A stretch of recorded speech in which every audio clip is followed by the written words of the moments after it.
Well, look who's back, 2026 Hyundai Sonata Hybrid. Gone for a couple model years and back now in Canada. And well, the Camry and Accord hybrids need some competition. So in this video, we'll go through what exactly is a 2026 Hyundai Sonata Hybrid.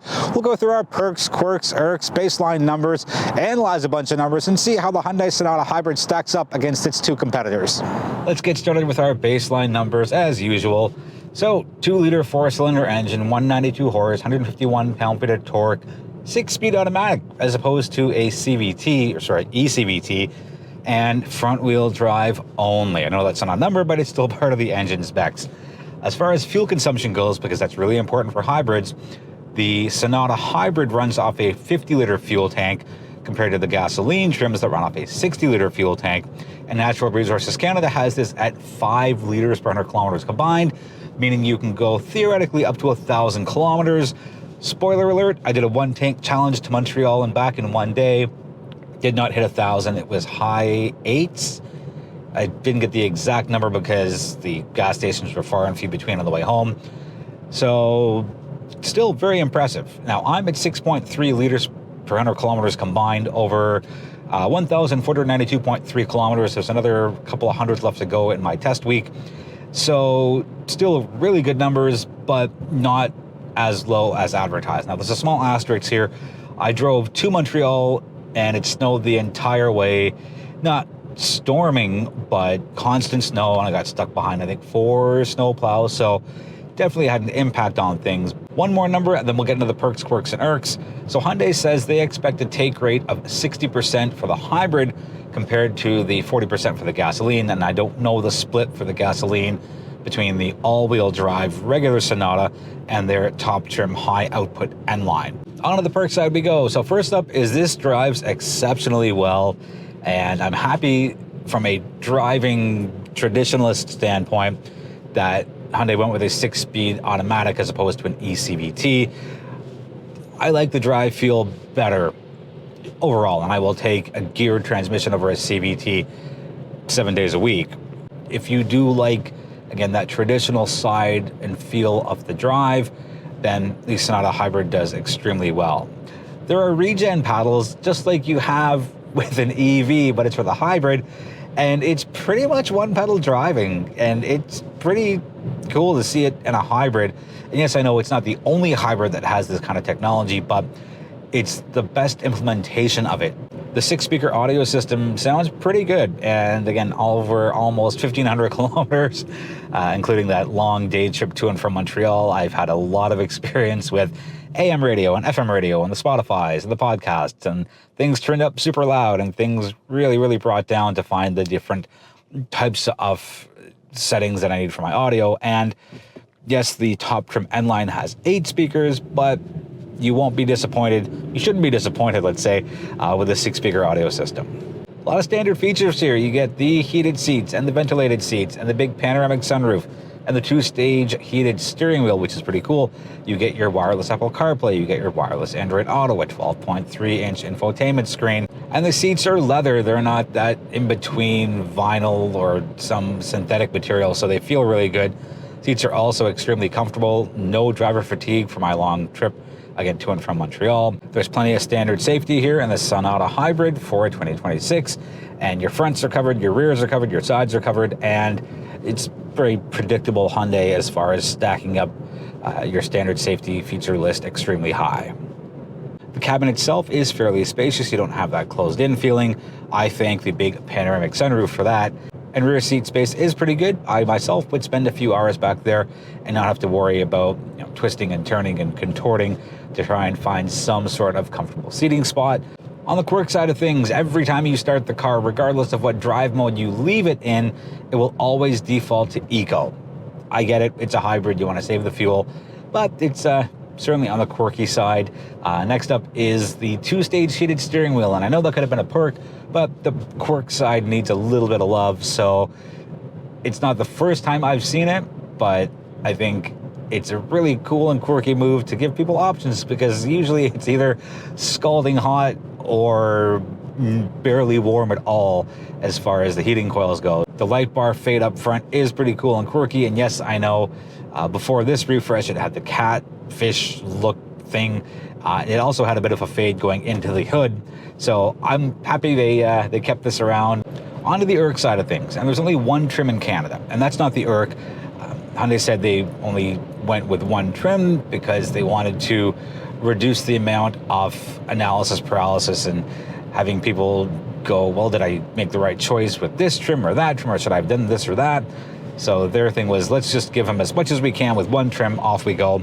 Now, for my friends in the United States, there are 3 trims for the Sonata Hybrid for 26. So the actual Irk here is, for as well as it's spec'd, it's still missing a couple of things, one being a wireless charger. I would happily give up my wireless Apple CarPlay and Android Auto and have it hardwired in exchange for a wireless charger. It just seems like a pretty significant miss. There's no 12.3-inch digital instrument cluster. Yes, it's the same amount of real estate for the whole curved screen from the right side infotainment to the left side cluster, but this one has that tiny little square in the middle. I think it's the 4.2-inch one, but the gauges are still digital, but it's not that full 12.3-inch that we have in the Sonata N line, as well as a few other Hyundai offerings. The sunroof controls are a little finicky, and everything's based off one switch that goes backwards, forwards, and you push in. I don't want my sunroof open in winter, so I want to be able to just push one button or tap one button and have only the sunshade retract. And if I want to activate the sunroof portion, I want a separate button for that. But here, you have to keep an eye on it. You pushed it backward and half of the sunshade goes, and then the sunroof opens, and you've got to stop it, and then you have to close the sunroof, and then you have to re-push the button. All of this could have been avoided if they just went with 2 controls instead of jamming everything into one. The exterior colors are kind of depressing, black, white, and gray. They call one of them like blue, but it's really gray. And come on, and let's add some color and some personality and just a little more than bland, boring, and sad colors into the Sonata. I don't need a full spectrum of reds and blues and greens and yellows and all that, but just one color. Like, give me a real blue or a real red. I know you know how to make them, I know you do them well. And yes, the logical side of me says, well, it's going to be a low volume seller compared to everything else in the lineup, so they want to reduce costs a bit. And while I'm on that, this has a $1,500 Aero Gray paint job, but it's matte paint. So I know I said this up front, and I'll say it again. I apologize for the car being dirty. I only do touchless car washes. I never do the soft cloth stuff with press cars. Just, it's bad times. But I went through twice, and it didn't do much of anything. So that's why there's dirt all along the bottom, which is what I picked up on my big road trip. So I'm not saying the choice is an Irk, but any matte paint is so hard to maintain. And last Irk is a bit of a stretch. So as I was doing my driving throughout the week, the 6-speed automatic transmission is geared and designed so that when you're at 100 kilometers per hour, your RPMs are a little above 2,000, whereas if it was a CVT, they'd be a lot lower. And even some other gasoline models have the resting rate for their RPMs at 100 kilometers being not significantly less than 2,000, but noticeably less, like maybe 1,800, 1,700. So I think that's what's contributed to, or part of the contribution towards my higher consumption during the week. On to the pricing competition and a few more numbers here. So the MSRP in Canada for the 2026 Hyundai Sonata Hybrid is a measly $36,199. Contrast that with the gasoline equivalent, which is all-wheel drive and has an 8-speed automatic compared to, again, the 6-speed automatic front-wheel drive here, $36,099. So it's $100 less to go with gas than it is the hybrid. Although it's only $100 difference in MSRP, it's the fuel consumption figures that make the big difference. Natural Resources Canada says it's $1,500 to operate this per year. Individual results will vary.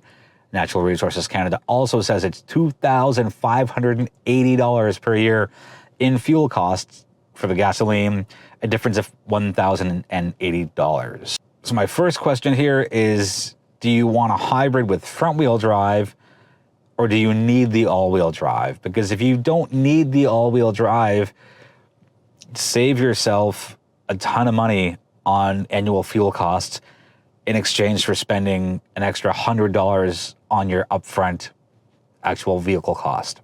Let's move on to the competition, and there's really two. It's the Accord Hybrid and the Camry Hybrid. No surprise there. Here are the Accord numbers, and I picked the top trim Touring because, well, this is the top and only trim. $45,500 for Canadian MSRP, CVT, front-wheel drive, and higher fuel consumption, rated at 5.3 liters per 100 kilometers versus the 5 here. That's almost $10,000 of a difference. I've got two for the Camry. So I picked the front-wheel drive because that's what this is. Front-wheel drive is their base entry-level trim, and all Camrys are now hybrids. 34,575, and fuel consumption is an even 5. So it's the same as this, but you're getting none of the bells and whistles. And yes, there's a $2,050 package that gets you a couple of nice things, panoramic sunroof being the big one with the Camry front-wheel drive, but I wouldn't say it's a fair comparison for all that you're getting here. At the other end of the spectrum for the Camry is the top trim XSE all-wheel drive. All the things, but again, all-wheel drive instead of the front-wheel drive. And MSRP in Canadian figures there, 45,333. So pretty much the same as the Accord. So fuel consumption ranges from 5.5 to 5.1 for the all-wheel drive Camry. So close. So in the mid-size hybrid sedan segment in Canada, it really does come down to dollars and cents. Hyundai's aggressive price makes it really attractive. One trim, tons of features. Yeah, it's missing a few, but it drives well. And yeah, the fuel consumption's a little higher than what it's rated at, but still extremely low overall. Again, almost $10,000 of a price difference between this, the top trim Camry, and the top trim Accord. My second question is, and I think I asked it before, but I'll ask it again because, well, it's my channel and why not? Are you going for the front-wheel drive hybrid or the all-wheel drive gasoline? Let me know in the comments. Would love to hear from you. And that's going to wrap it up. So if you have any questions on what you've seen, let me know in the comments. I'm always happy to hear from you and always happy to engage in respectful conversations online. I invite you to join the social media platforms for modern motoring. We are on all the major ones. And without you, there is no modern motoring. So I thank you, I appreciate you, and I look forward to seeing you in the next video.